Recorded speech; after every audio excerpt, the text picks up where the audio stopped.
listening to Your Ultimate Life with Kellan Fluckiger, only on LA Talk Radio.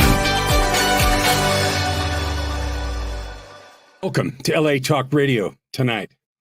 Love that you are here with me. Tonight, we're going to talk about, or this afternoon or tonight, depends on where you are, we're going to talk about how to profit. Profit from failure, profit cash, profit growth, profit opportunity, how to create profit from failure. You know, failure is one of those things that you have every day. So do I. Sometimes little, sometimes big. Maybe not every day, but at least every week. Stuff goes like you don't want, right? And so we've had a little bit of conversations about failure before. We've defined it, about it simply not getting the outcome you wanted, quote unquote. That's failure. I've given examples and stories, and I have some more to share with you, but I really wanted to just focus on the profit part. How do you profit from failure, right?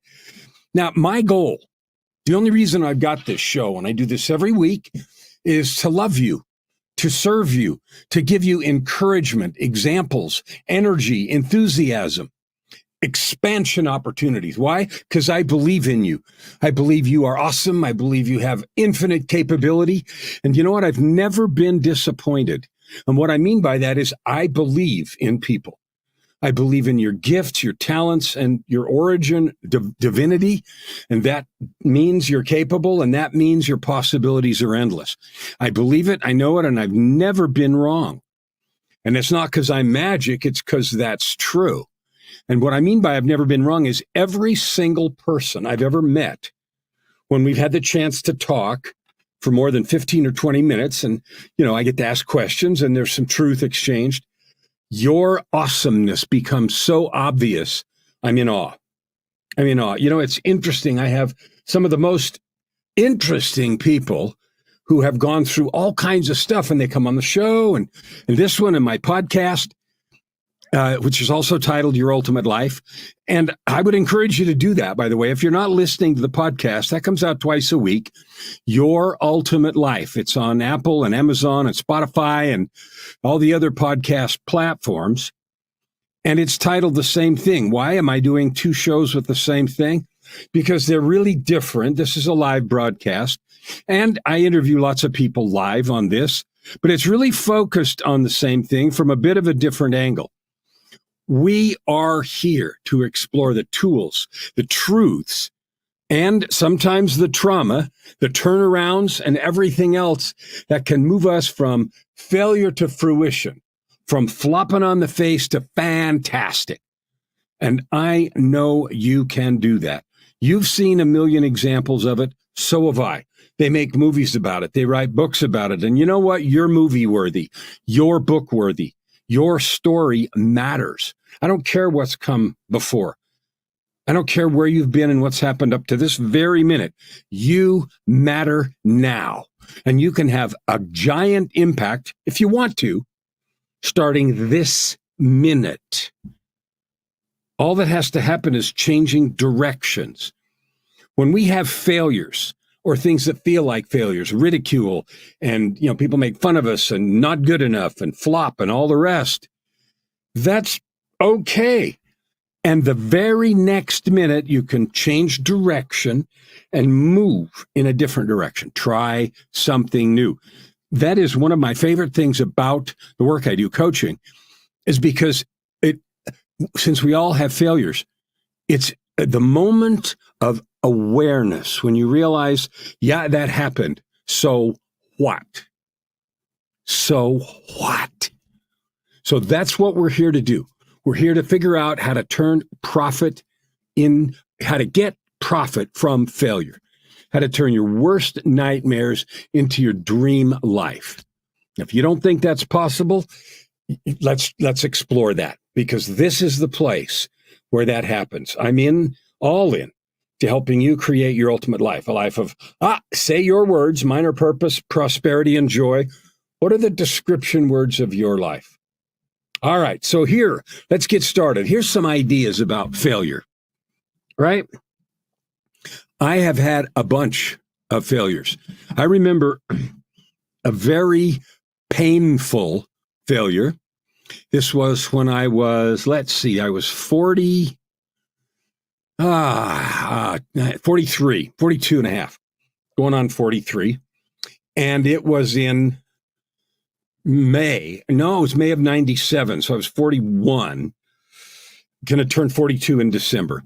And I was trying the best I could, and I was very qualified to get a high-level position. Now, I had a good job, and I had great opportunities, so it wasn't starvation on one hand. But I was qualified and really wanted to get a certain job. I interviewed and found out I didn't. Total, abject, absolute rejection, failure, whap. And you know what I did? I got so mad. I was walking down the street in San Francisco. I had my cell phone in my hand, and that would have been a different one. It was one of those flip phones, right? Little brick things, flip phones with a antenna that you pulled out the top. And I got the news. And I screamed at the top of my lungs at the sky, I never get the gig. I screamed, I never get the gig. And I don't know what people around me thought, some nutcase, some whiner. Maybe I was being a whiner, but that was an abject failure, right? So then what? How do you profit from failure?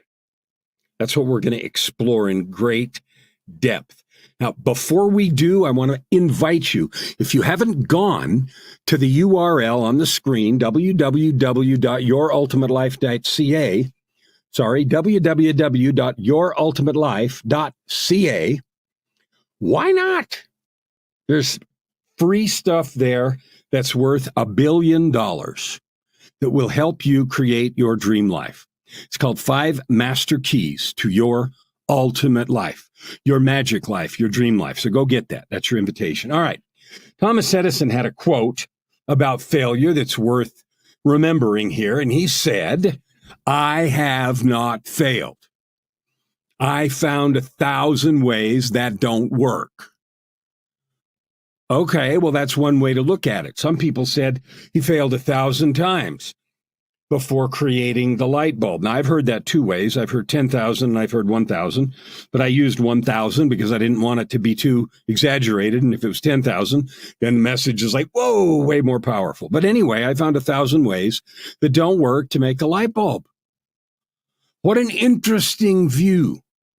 I am sure that all those experiments also lended information and acceleration to other projects he was working on, because the light bulb was obviously not the only thing he built. Okay, here's Winston Churchill, and I love this one. This one's near and dear to my heart, about turning failure into profit. He says, success is not final. Failure is not fatal. It is the courage to continue that counts. Now, I love that quote, because even if I had gotten that gig and gotten that job, that was just one thing. I mean, a year, 2, 3, 5 later, there would have been some other thing. So success is not final. I'm writing books. I've written a lot of books, 19. So what? I'm working on number 20. Is that magic? No, it's just the next thing that I had that I thought was worth sharing with you. So book number 15 wasn't final. 16, my 10th Amazon bestseller. So what? There is the yearning inside of us all the time to grow. Money doesn't scratch that itch. Money is a marker that says, gee, that did work. It is a marker that said that did work, but it is not final, and it is not ultimately satisfying, because you can stack cash till the cows come home. And that doesn't satisfy the itch that you feel to grow, to matter, to add good to the world. I want you to think about people that you know right now. You see them in the world. You see them in high-profile sports, in acting, Hollywood, Broadway, all kinds of places where someone who had a career, 10, 20, 30, 40 years of success, and yet they're trying for that one more thing, as if that somehow is going to be the defining success. Success is not final, and failure is not fatal. the courage to continue that counts. And I want to add one little caveat. Failure is not fatal unless you let it be fatal. Hear that. Please, if you quit, if you give up on your dream, if you give up on your desire, if Edison had given up at 500, we wouldn't have the light bulb, or would have been somebody else. And then we wouldn't have not only a light bulb, maybe later, but we wouldn't have this story of amazing turning failure into profit. Okay. There are a couple of more quotes that I want to share with you that I think are really valuable. And so I hope you write these down, or I hope you think about this, because these are true. These are not just things people say to make you feel good. You know what I hate? I hate that feeling when someone says, oh, it'll be okay. Everything happens for a reason. You know, like they're patting you on the butt or on the shoulders or on the head. There. That's not very helpful. At least it's never been to me. But these quotes are not that. These are statements of truth ripped out of the heart of the universe by those who fought their way through. Think about that. These lessons, Churchill's, his accomplishments during World War II and his leadership is the stuff of eternal legend. Edison, likewise.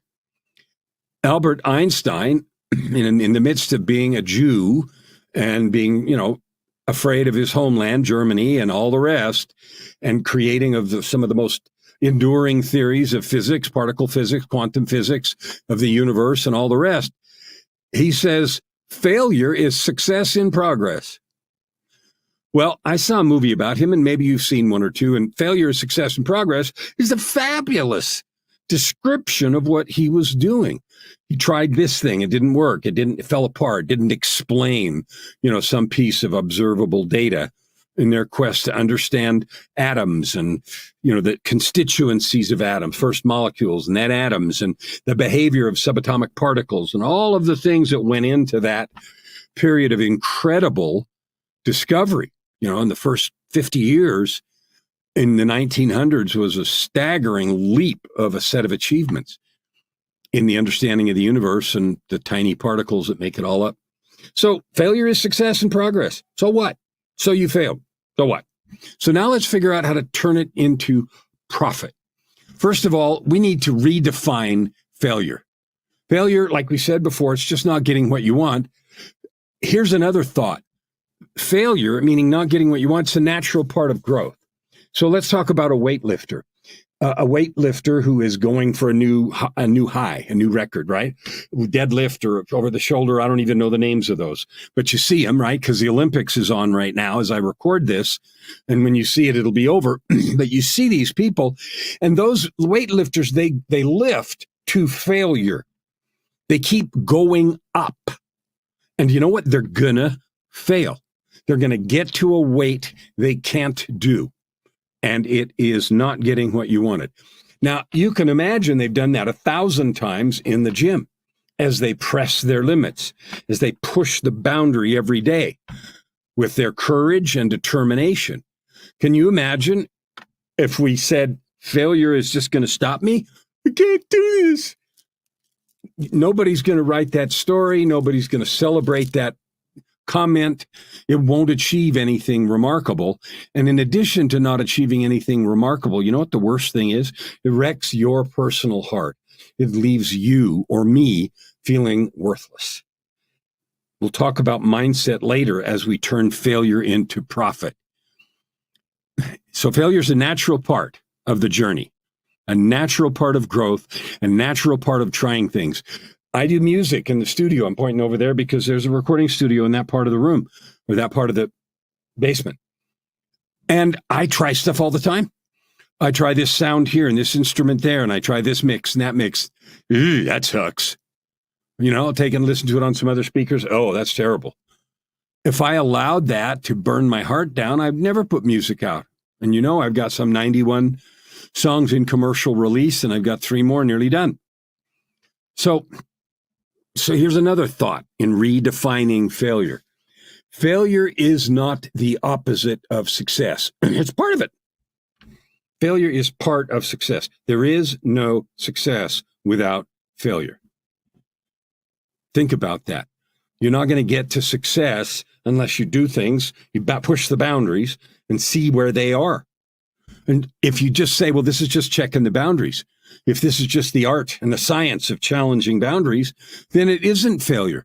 The problem with failure comes when I identify it with me personally. I try this thing in the studio, or I don't weight lift, but if I try a new weight and I can't do it and I'm on my face, boom. Oh, therefore I suck. Therefore I'm bad. Therefore I'm talentless or worthless. Not true. Not true. Okay. Number two, when we understand failure, it's natural and it's just part of the process. The next thing is, after you understand a failure, you don't have any drama about it. You just look at it. What happened?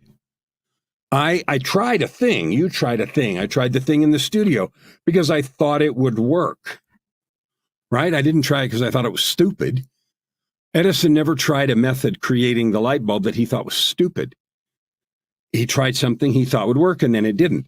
So then the next step is to take a look at it. What didn't do what I thought it would do? What behaved differently? What outcome? Where in the process of creation did it break down? So let me do some stuff about the studio. I'll put a sound, and I do all kinds of different music, jazz and EDM, electronic dance music, and folk, and pop music that has lyrics, and I even do meditation music. So one of the things that I love to do is experiment with sound. And because there's so much, and you go from the 80s to the 90s to 2000 to contemporary stuff, there's a lot of different sounds in the bass drum and the bass sound, thinking of bass guitar and rock. Well, there's not a million, but thousands of different sounds you could use. So I'm always experimenting with bass sounds, and I'll put one in a song to see if it works. And then it doesn't work. And I listen to it sounds muddy and whatever, but I don't just throw it away. I say, why doesn't that work? So I'll get out the spectrum analyzer and look at the sound and see what the frequencies are and say, oh, okay, it's crowding that frequency area. And I'm being technical and I don't expect you to understand that. And maybe you do, and that's cool.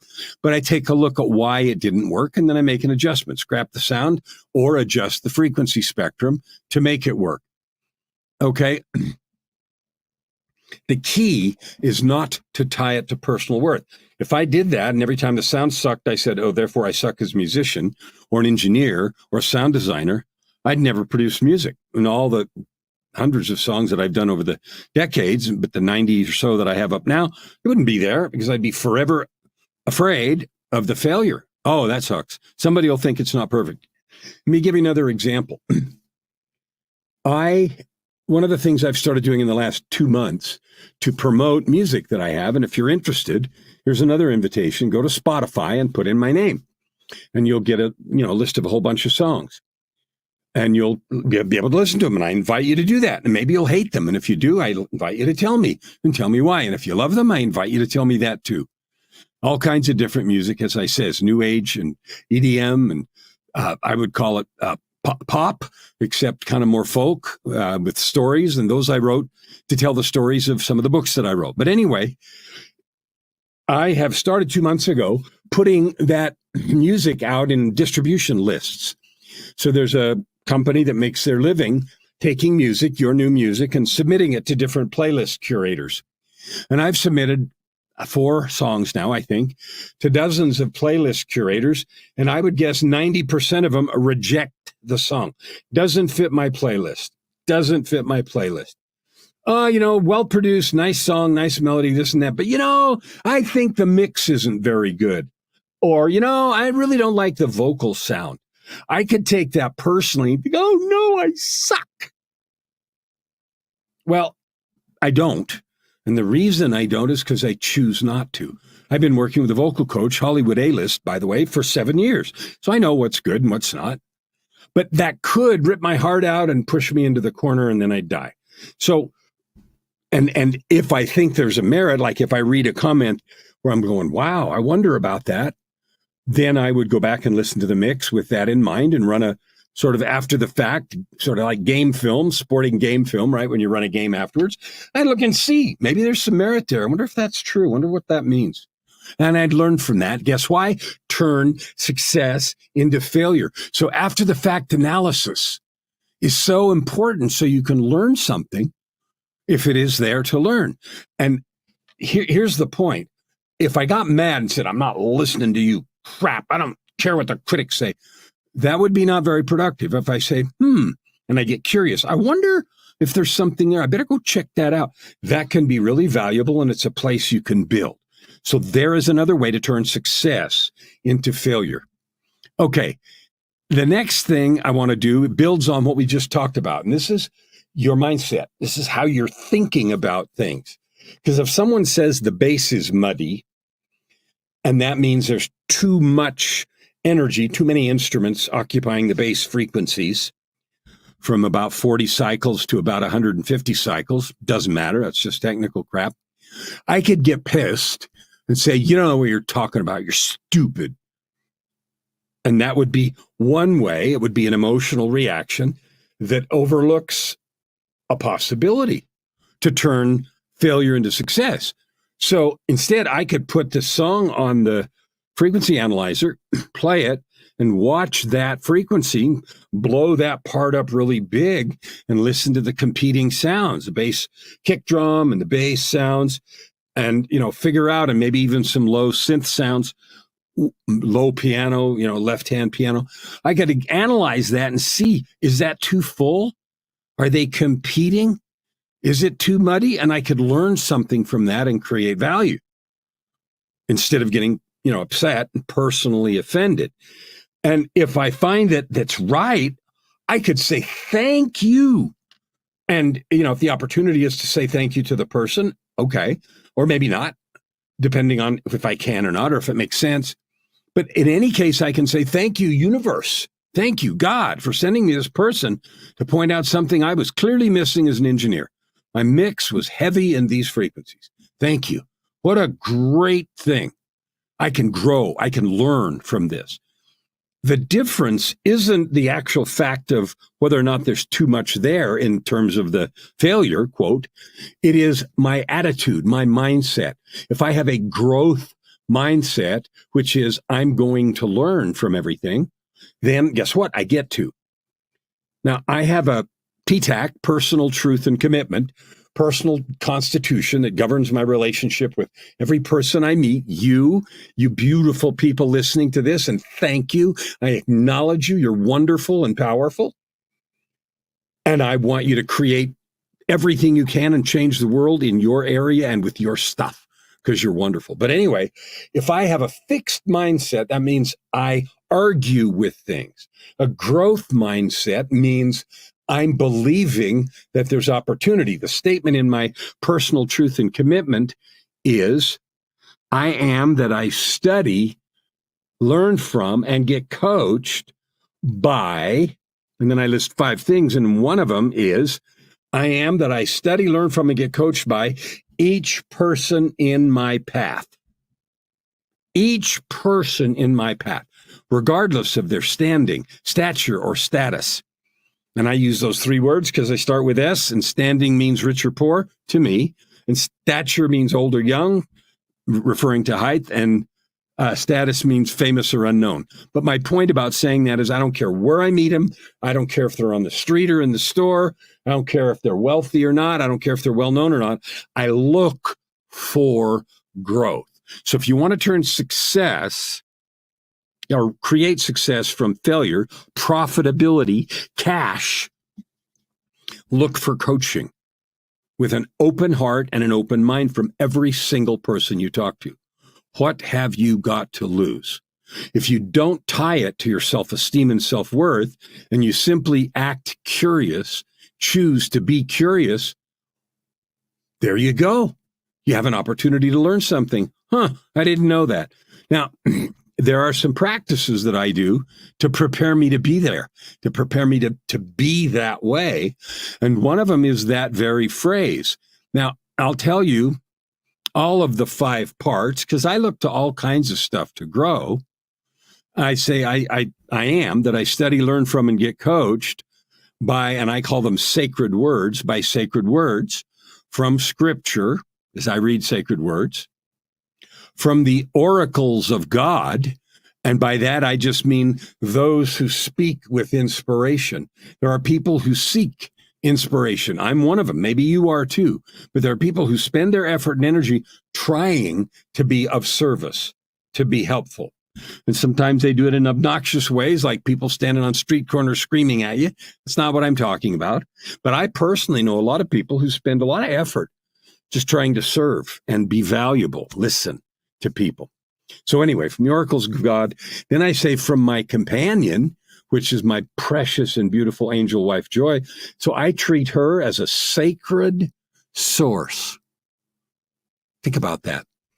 I know so many people that don't get along well with their partners, and I wonder about that. And you know, from my earlier story, I failed 3 times at marriage. I sucked at it. I didn't know how to be a partner. I didn't know how to be honest. I didn't know how to do a lot of things, and this isn't about that. Something I've learned in my healing since the miraculous stuff in 2007, when I had a divine intervention, changed my life and started over again, is to just be humble and listen.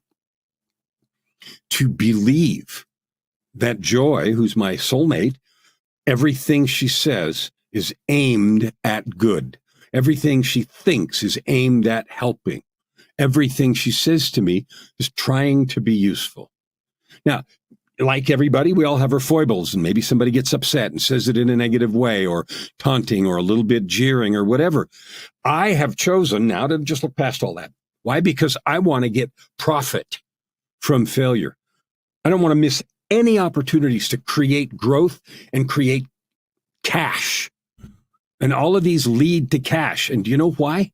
Because I am better. When you and I, when we are better every day, better at being truthful, better at speaking, better at listening, we are also better at creating products, better at coaching, better at enrolling clients, better at finding prospects. We get better at all those things. You know why? Because we leave our own drama out of the conversation. We leave our own stories about, oh, I'm not good enough. We leave all that crap out. And a good way to practice that for me has been to seek growth from everyone. So anyway, the third one I say is from my companion, which is Joy. And then I say from my own inspiration, because I seek every morning. You know, my ritual's 2.5 hours long. I do that. Why? Because I want inspiration. I want to live my days through inspiration.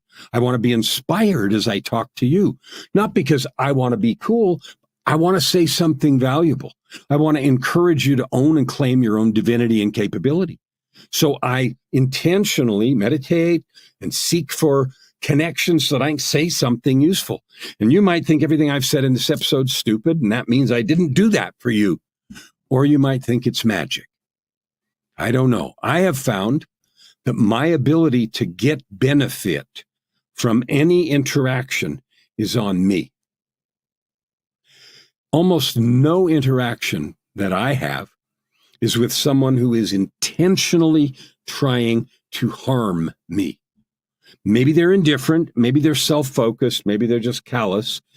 That's the worst. Most of the time, 99 plus, nobody's out to get you and hurt you. It happens, but not very often. And so if I hear that, that's on me. And that means my ears are shut to opportunities to create cash, profit from the interaction. And if the interaction's negative, then there must be some perceived failure on their part. And if I can just look past all the noise and listen to the content, maybe there's some gold in those words. All right. So that's how I prepare. And then the last one is what I said, from each person in my path, regardless of their standing, stature, or status. The next point I want to talk about are these pesky emotions. When we fail, I don't know about you, when I failed, it used to be, before the tons of work I've done on this, changing this, that I had a flood of emotion. I was upset. I was embarrassed. I wanted to hide. Didn't want anybody to know. I ragged on myself furiously. My internal conversation was obscene. I spoke to myself in ways that I would never speak to anyone else. I was cruel and unkind. Maybe you're not that rowdy on yourself, and maybe you're worse. I don't know. But when I failed, meaning did something, tried really hard, and it flopped, I didn't just see it as a flop. I saw it as an indictment of my own talent, an indictment of my effort. an indictment of my worthiness. I got punished because I suck. I went that and further. So what if we understand that failure is just an event, the event of not getting what you want? The minute you understand that and disconnect the emotion, you're way on your way to create cash, profit, value. And I keep saying cash, but profit is much bigger than that. So let's say you're trying to have a conversation with someone, a difficult conversation, and they get upset. Instead of blaming yourself or blaming them and letting emotion cloud everything, just back off and say, well, that didn't work very well. Let's try this again. Can we try this again? Can we do it now, or should we wait an hour, or maybe tomorrow? We didn't start that well. And if you can do that without drama, people almost always will cooperate. So learning to manage your emotions and is powerful. And learning to manage your emotions, that's easy to say. What that means is realize that no matter what happened, it's not an indictment. It is simply an outcome. It is an event. The only way it turns into an emotional cascade of terror and pain is if you make it that way. Just knowing that gives me all kinds of tools. I'm not going to make that. I'm not going to hear that from myself. I'm not doing that. I'm just going to interpret it a different way because I want to, because I don't want those negative emotions. When I get overcome with those negative emotions, I don't know about you, but I'm useless for 10 minutes or an hour or 2 hours, maybe the rest of the day. It used to lead me to do things like go get wasted and stuff. And I was useless the rest of the day and maybe tomorrow. So managing that kind of emotion and stress is not magic. It's choosing. I'm not participating in that.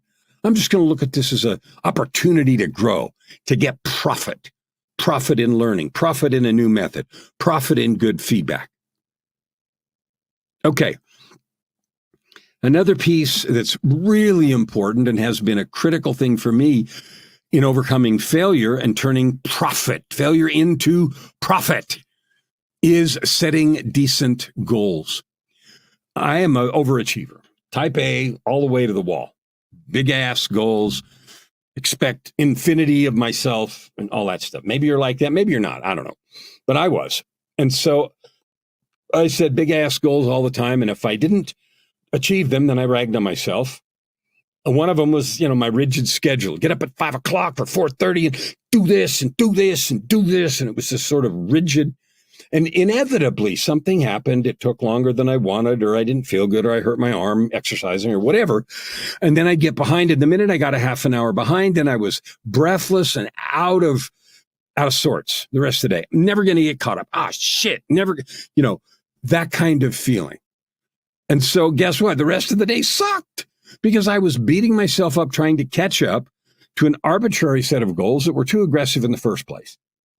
So what I've learned, and it is joyful, and you see me laughing, right? What I've learned is to set goals you can do. You know what's more important than achieving your goals? When you set big ones that are hard, it's more important to set smaller goals and get there. Setting big goals and failing is poison because what you teach yourself is you suck. You can't keep your word. You fail. I set these goals and every time I fall short, set smaller goals. Period. Set smaller goals. Achieve them and get in the habit. Make the truth of your life to be, I said it, I did it. I said it, I did it. And shrink the goals until that is true all the time. I said it, I did it. I said it, I did it. Not sometimes, not 50%, nearly, at least 99% of the time. I said it, I did it. I said it, I did it. Then, when I said it, I did it is the truth of your life, you can increase the goals by 5%. Okay, I said it, I did it. Well, I always do what I say. That's who I am. Okay, I'm going to just increase it a little bit. Oh, yeah, I can do that. Tiny little 5% more effort. I said it, I did it. I said it, I did it. Growing your goals is really simple. On a gradual slope, especially when you have the truth of your habits to be, I said it, I did it. So create, I said it, I did it as the default mechanism. Not, I said it, I tried. Oh, maybe I'll do better tomorrow. That's a poison way to live. Don't do that. I said it, I did it is $1 billion secret. If you create, I said it, I did it as the truth of your life, you can accomplish any goal because growing your goals will be natural. When I said it, I did it is who you are. You'll want to increase their size a little at a time.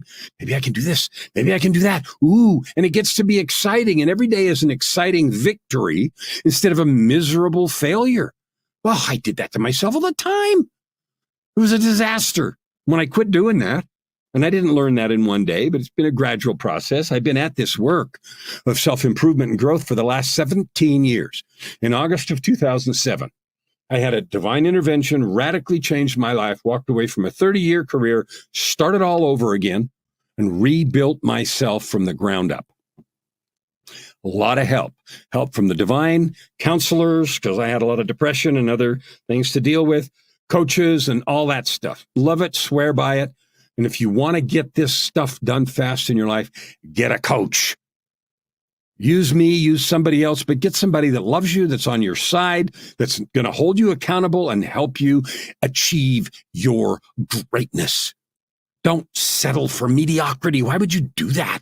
You're too good for that. All right. Next thing. And when you set these little goals, you know the acronym SMART, goals that are specific, measurable, actionable, realistic, achievable, relevant, time-bound, whatever it stands for. Look it up, SMART. That's one method of doing it. It just means make sure that they fit. Make sure that you can do them. So I said it, I did it. It's the truth of your life. The next thing is that I use is I'm not super rigid in my planning, but I am super rigid in my, not rigid's the wrong word, but diligent in my daily preparation. My days dance all over the place, just like yours. Things get interrupted. This happens, that happens. Happens all the time, every day, a little bit or a lot. So how do you deal with that when you're trying to turn? Because any one of those you could look at as a failure. This interruption, why did that stupid thing call? How come that broke? How come I got to go do this with the car? How come blah, blah, blah? I used to do that. Okay, that's how come I'm talking about it like that. When I quit doing that, my life changed entirely and I got more done. And I was happier. Think about that. More done and happier. You know how? I'll tell you right now. I have a process. I call, morning routine, morning ritual. I call it a daily creation process, right? DCP, daily creation process. It is a bunch of stuff I do when I get up in the morning. Not because I have to, not because somebody said so, not because somebody wrote the 5 a.m. miracle, not because of any of that, because I love how I feel. Now, I don't have time to go over that process here in this episode, but I have in other episodes, or if you want to know, reach out and let's talk. It is magic. I have a magical daily creation process. And when I'm done with that, I feel invincible. Invincible doesn't mean everything goes right, because it doesn't. It doesn't mean everybody does what I want, because they don't. And it doesn't mean everything works out, because it doesn't. It means that I am in a position that no matter what happens, no matter what fails, or who does what, or what else happened, I am on top of the world. I am creative. I can deal with it. I roll with the punches, and I create a way through. And it isn't magic. It's because of the mindset that I create. So my daily creation process is magic. It will work. And it will create an invincible you every day. So that's the tool that I use to get around all those derailments that happen every day. Some happen today. Some happened yesterday. Some are going to happen tomorrow. Sometimes they're little. Sometimes they're big. So what? So what? You're on a mission to create your ultimate life. You're on a mission to live a life you love. That's available and it's right there in your reach. And it starts with a daily creation process. Okay. Another thing that I'll just mention very briefly before we go on, and that is I wrote a book called The Results Equation. It's on Amazon, The Results Equation. It's the best book in the world, I think, best one I've ever seen, on how to achieve any goal, how to start here and get here. I call it, the subtitle is The Results Equation from Dream to Done in 5 Simple Steps. Now, they're not easy, but they're 5 simple steps. They work with any project, anywhere, of any size. that process helps you identify tasks, break them down, get them on your calendar, create priorities, all of the things that have to do with getting stuff done, it handles. So if you want to know how to do that, get anything done, then get the results equation and reach out and let's talk. When you've done the daily creation process, and you use the results equation goal setting and accomplishment process, there's nothing you can't do. Failure becomes a footnote. Failure is a footnote on your road to success. It is. It's a bump in the road. It's actually welcome. I love it. I love failing. Let me fail 5 times today. Why? Because I learned 5 things. So I win no matter what I do. If I do something and it works, I win. If I do something and it fails, I learn. I win. I can look at it like that just as well as any other way. That's how I create cash from failure. I don't give up. I don't quit. I look at how I can learn from it, and I get after it again. And if something crashes bad enough, maybe I change my mind and I don't want to do that. But that's okay. All right. So the next piece is something that I had a terrible time with, and that is seeking feedback. I had such a problem with being told I was wrong or failing, as it were. I avoided feedback at all costs. I would look to people and see if they, liked it or didn't, body language and other things. But the idea of rolling it out and saying, everybody, give me your feedback. Tell me what you think. That was a blade to the heart. I was so scared they were going to come back and say, Kellan, you suck. That sucks. It doesn't look good, read good, sound good, whatever I did. Your talk was terrible. Didn't capture anybody's attention. So I didn't take advantage of that. If you want to get success or profit from failure, you got to learn to go get feedback. And you can 10 times the effectiveness of that feedback if you go at it with an open heart. If you go at getting feedback with, oh, here it is. Oh, please tell me it's okay. People will sense that and they won't be honest. So the feedback won't be very helpful. Or you'll get somebody that says, screw you, I don't care what you think, and they'll give you brutal feedback, and then you'll be crushed. So you'll either get lied to or you'll be crushed. Drop the drama, right? Ask for feedback. Now, don't ask the wrong people, right? If you write a book and you only ask your family, they're going to say, oh, how nice, probably, right?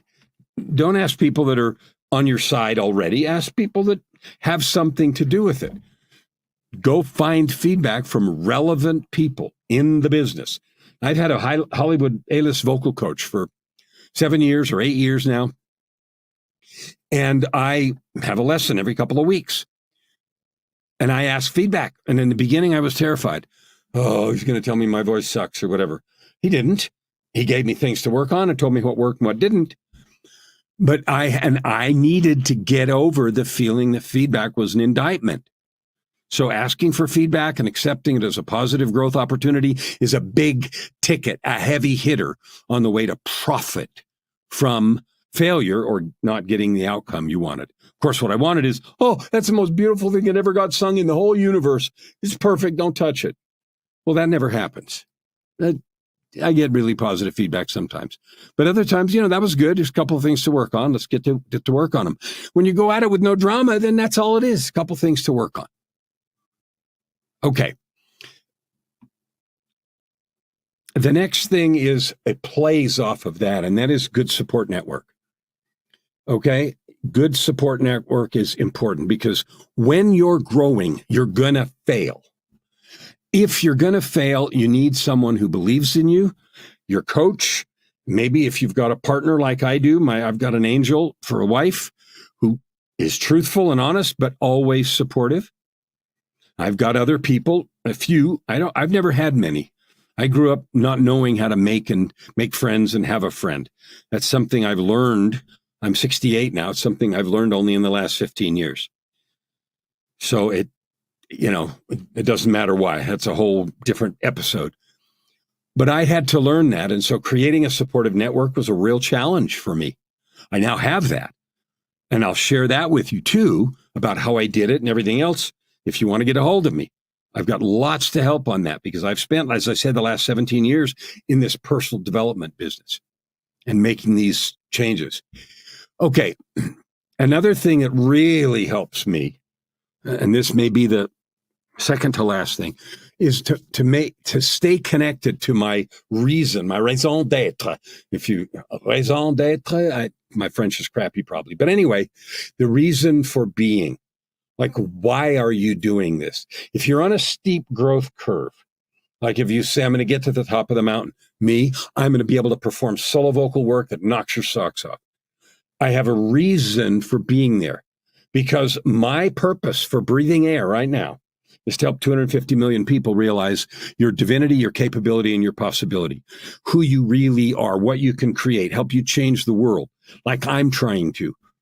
By developing your gifts, by serving, by loving, by creating the products and services that you're naturally gifted at so we can all enjoy them. That's my mission, 250 million people this year.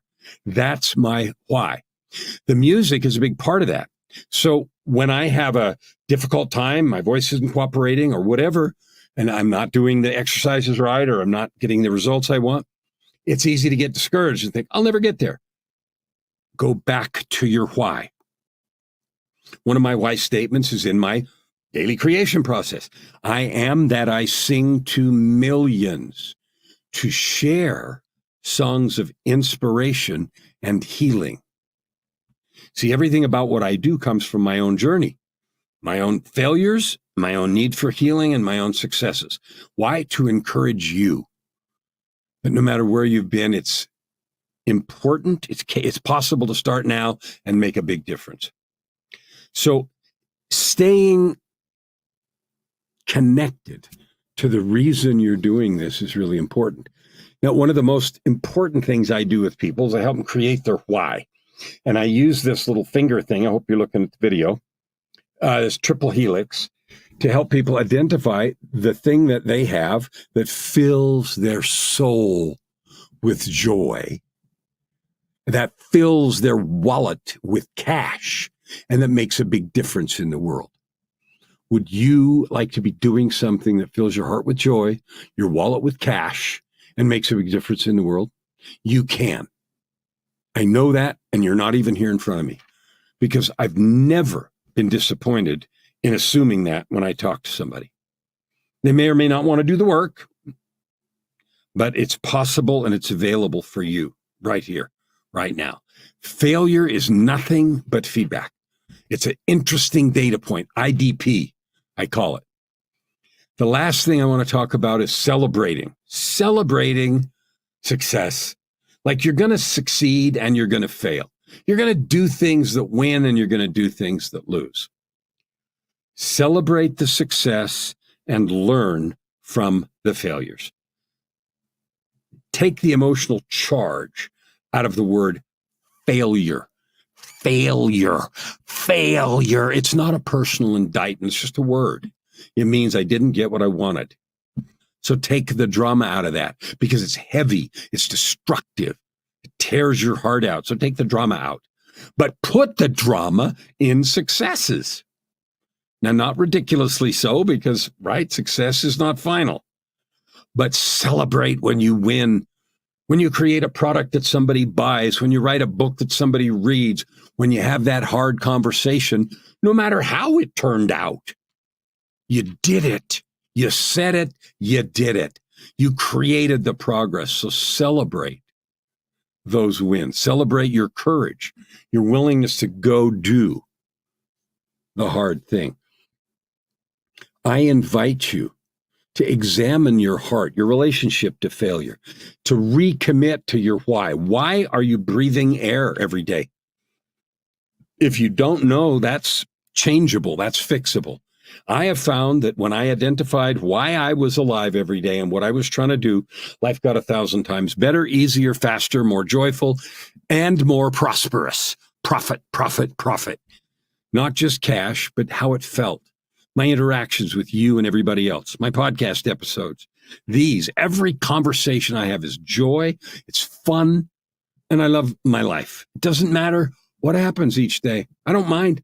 It's just an adventure, a joyful adventure. I can promise you, You're divine. You're capable. I can't promise you you'll do the work.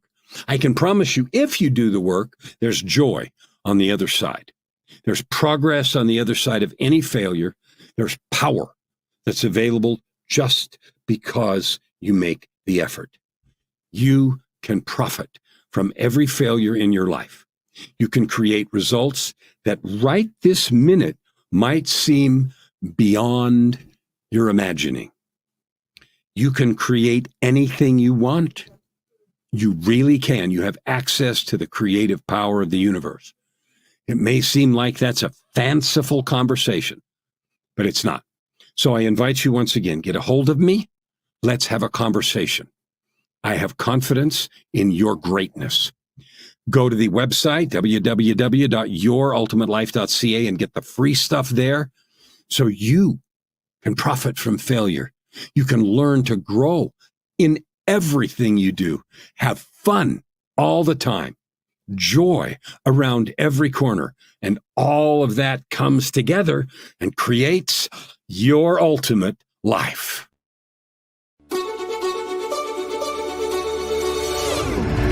You're listening to Your Ultimate Life with Kellan Fluckiger, only on LA Talk Radio.